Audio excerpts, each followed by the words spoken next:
আসসালামু আলাইকুম। Hello guys, এখন কথা বলবো চট্টগ্রাম পাহাড়ি অঞ্চলের মানে লোকদের নিয়ে, মানে ওনারা মানে এখন যেটা মানে করতেছে মানে বাঙালিদের উপর, বা ওনারা যেসব দাবি দাবা মানে মানে তুলতে আছে, এটা আসলে মানে খুবই অন্যায়। তাই আমি এই ভিডিওটা বানিয়ে দিয়েছিলাম।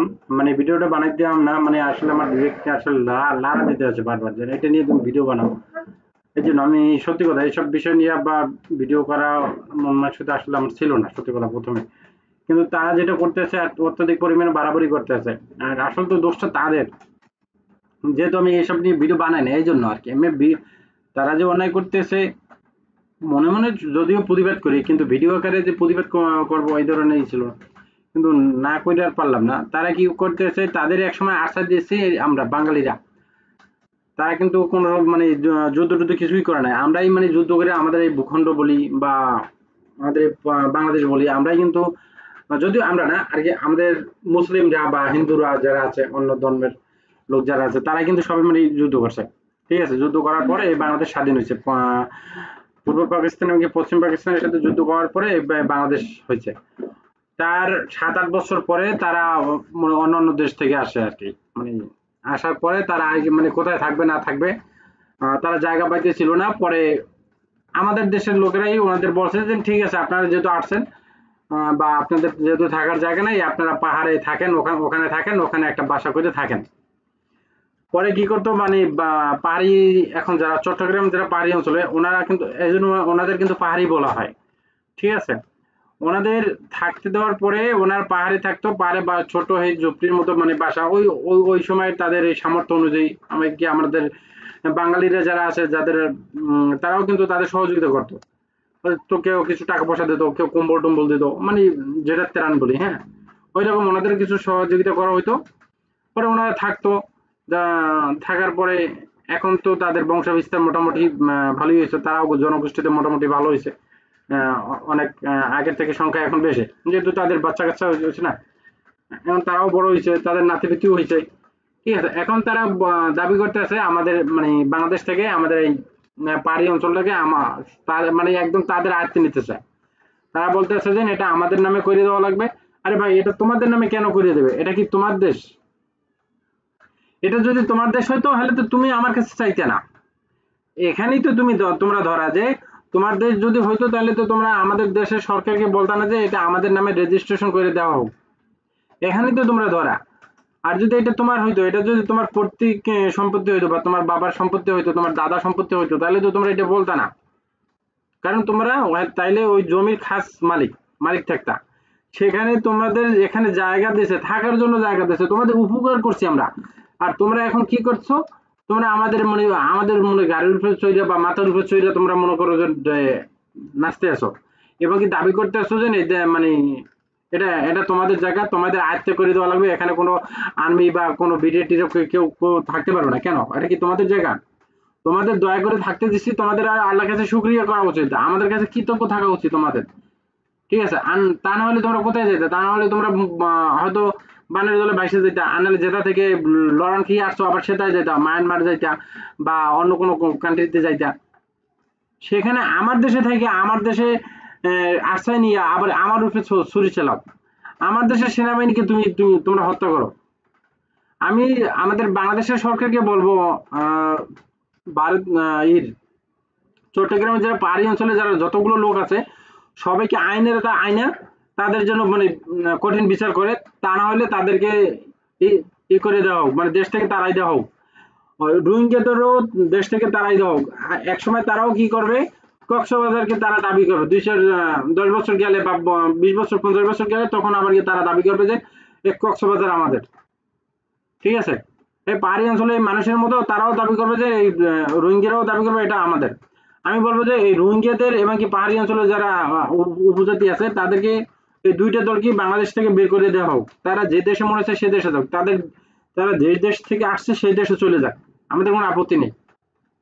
কিন্তু এইসব খারাপ বা এইসব খারাপ লোক যারা মানে দুশ্চরিত্র লোক, মানে যারা অন্যের উপকার পাইয়াও অস্বীকার করে এমনকি অন্যের উপর ছুরি চালায়, এইসব লোক তো আমাদের বাংলাদেশে আসলে জায়গা দেওয়া উচিত না। আমি মনে করি এদের জায়গা দেওয়া উচিত না। তাই সরকার যেন এদের মানে দ্রুত একটা ব্যবস্থা নেয়, ঠিক আছে, এদের শাস্তির একটা ব্যবস্থা নেয়, আর তা না হলে যেন এদের মানে দেশ থেকে তাড়াই দেয়। দেখা যাবে একসময় আমাদের বাঙালিরা মানে আহ, সবাই তো আর দলবদ্ধভাবে একতভাবে থাকবে না। কেউ একদিন এই ওদিক যাবে, বা কোনো আর্মি বাহিনী বা কোনো বিডিআর বাহিনী, যে কেউ মানে একা একা মানুষ মানুষ বলতে একা কোনো না কোনো সময় পথ চলতে হবে, বা দুই একজনের পথ চলতে হবে, তখন কি করবে?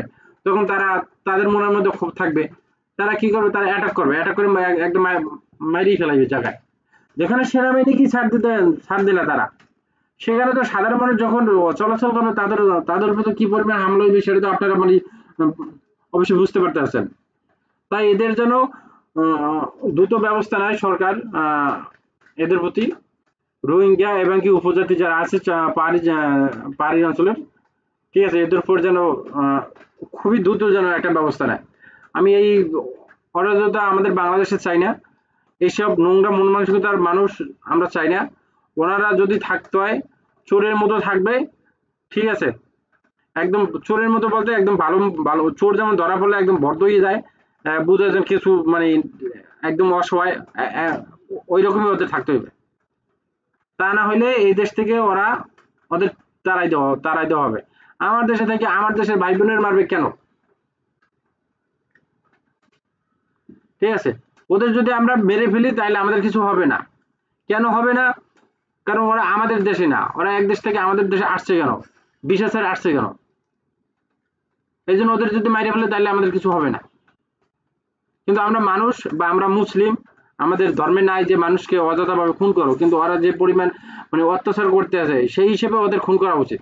কারণ এটা প্রত্যেকটা দেশের আইনে আছে যে এক দেশ থেকে আরেক দেশে আইলে যদি বিশেষার আয় তাকে জেল জরিমানা করা হয়, বা করা জেলে দিয়ে রিমান্ডে দেওয়া হয়, অনেক কিছু মানে তাদের শাস্তি দেওয়া হয় অনেক ধরনের, ঠিক আছে, বা গুলি করে মারা হয়। যেমন আমাদের বাংলাদেশের লোক যদি ভারতে পলাই যায়, বা ভারতের লোক যদি বাংলাদেশে পলাই যায়, বা অন্য চীনে যায় কেউ মানে অবৈধভাবে, তাহলে ধরা পড়লে কিন্তু তাকে জেল দেয়। ওই রকম তাদের উপর অ্যাকশন নিতে হইবে। তা না হলে একসময় তারা কক্সবাজারের ওই রোহিঙ্গা যারা আসেন এসে ওনারা এবং কি পাহাড়ি উপজাতি এরা কি করবে, একসময় একতাবদ্ধ হইয়া মানে আরো জোরদার দাবি করবে, এবং কি বাংলাদেশকে আরো আর একটা ভাগ করার চেষ্টা করবে তারা, এবং নিজের দেশ বলে এখনই তারা দাবি করতে আছে বা করতে আছে। যখন তারা যখন দেখবে যে জনসংখ্যা অনেক লক্ষাধিক হয়ে গেছে, এমনিতেই তো রোহিঙ্গারা এখন 20 লাখ, 16 লাখ না 20 লাখ, তারা যদি 20 লাখ হয়, পাহাড়ি অঞ্চলে তারা ধরেন 20 লাখ বা 15 লাখ, তারাও আছে ধরেন 20 লাখ, 40 লাখ, 40 লাখ লোক যদি এক এক জায়গায় ওই একতাবদ্ধ হয়ে যদি করে আন্দোলন করে, তাহলে তো পুরো বাংলাদেশ ছাইয়ে যাবে। তখন পুরো বিশ্ব দেখবে যে আসলে তাদের উপর অন্যায় করতে হয়েছে, তারা হয়তো যেটা চাইতেছে ওইটাই মানে সঠিক। তাই এদের উপরে আগেই মানে কোনো দুর্ঘটনা ঘটার আগে, বড় ধরনের দুর্ঘটনা ঘটার আগে এদের উপরে আমি মনে করি যে অ্যাকশন নেওয়া মানে সরকারের মানে একদম হয়ে গেছে, আইন ফরজ হয়ে গেছে একদম, ঠিক আছে।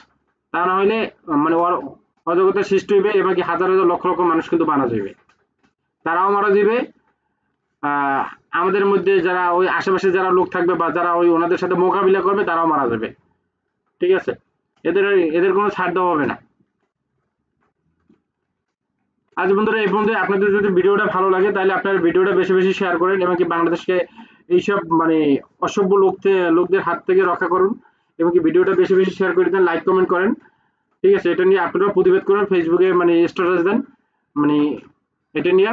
আর কেন সেনাবাহিনীকে মারছে এটার মানে সুষ্ঠু বিচার হোক, সুষ্ঠু না, যারা মারছে এইসব মানে ওখানে যারা উপস্থিত ছিল মানে পাহাড়ি অঞ্চলে প্রত্যেকটা যেন ফাঁসি হয়, মানে এই দাবি তোলেন, ঠিক আছে। আপনারা কমেন্ট বক্সে কমেন্ট করে জানাবেন। আল্লাহ হাফেজ, আসসালামু আলাইকুম।